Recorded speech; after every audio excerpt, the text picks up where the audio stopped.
We've had birth control for women for decades, but it seems like male birth control has been just around the corner forever. Why don't we have one yet? Great question, right? It's sort of like the billion-dollar question in many ways. There are many factors that contribute to this, right? So first, let's just talk about biology. For women, the biology, I'm not going to say is simple because it's not, but in the end, you end up with one egg a month. Much easier in some ways than dealing with billions of sperm or hundreds of millions of sperm per day, which is what the male typically produces. I think we're actually at a very unique inflection point in men taking care of themselves and also listening to their partners and wanting to be a part of the equation now, where they're stepping forward and saying, we want to be a part of this. The woman should no longer handle the brunt of all of this. 49% of men would use a new male contraceptive within a year of it being released, and then about 82% would use it within their lifetime. If all goes well, there's a realistic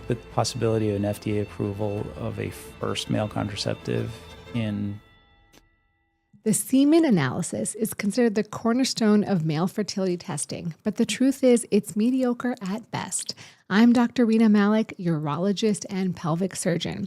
Welcome back to the Rena Malik MD podcast, your trusted guide for leveling up your health, sex life, and relationships with evidence-based tools. Today, I'm bringing you on a masterclass on male birth control, reproductive biology, and fertility science with Dr. Alex Pastusak, a renowned urologist from the University of Utah, a co-founder and CEO of Paterna Biosciences, as well as a co-founder of Contraline, and a leading researcher whose work on testosterone, male fertility, and contraception development has been cited over 7,000 times. We're covering why we still don't have male birth control, what types of birth control are currently in development, and when we can expect realistically that one will be available for men to use. We also cover how testosterone therapy affects fertility and what recovery actually looks like, why our current fertility diagnostics are stuck in the dark ages, and the documented environmental causes behind the global sperm decline.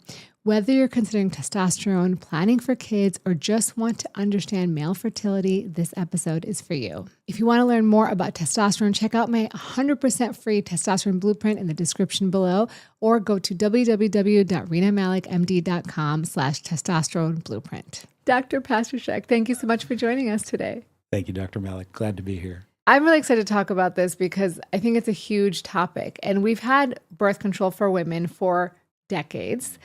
But it seems like male birth control has been just around the corner forever.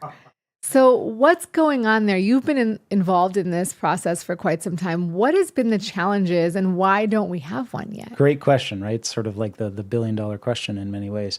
And I think there are many factors that contribute to this, right? So first, let's just talk about biology. For women, the biology, I'm not going to say is simple because it's not, but in the end, you end up with one egg a month, right?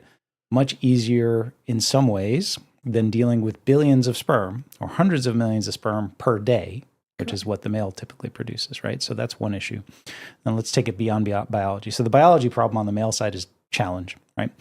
And as a result, efficacy is a challenge, right? Many contraceptives have been tried, essentially all, except for the ones that we know are really getting close now, which I'm sure we'll talk about, have failed because they're just not effective enough, right? There has to be a certain efficacy that reduces pregnancy rates enough for the regulatory agencies to be happy with that. Another big problem with all of this is the safety issue, right? You are treating effectively somebody who shouldn't be taking on medical risk. A normal, healthy, often young male, right? That's another big issue, and that sort of translates to a regulatory concern from the agencies, which look at this as safety has to come first. There has to be really a demonstrated minimal incursion on safety. Time to efficacy, right? You know, in women, we know that female birth control typically takes days to weeks to kick in. A little bit more difficult to get that type of profile with men. And if you're thinking about what a lot of people think about nowadays, can I turn it on and turn it off immediately? That's an even loftier goal because biology doesn't necessarily work like that.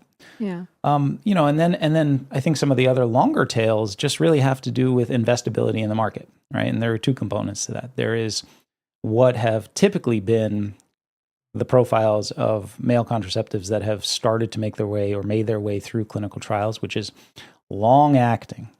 And when you think about it from the standpoint of a company that would take this and commercialize it, that's actually a disincentive because you want something where you'll have recurring revenue.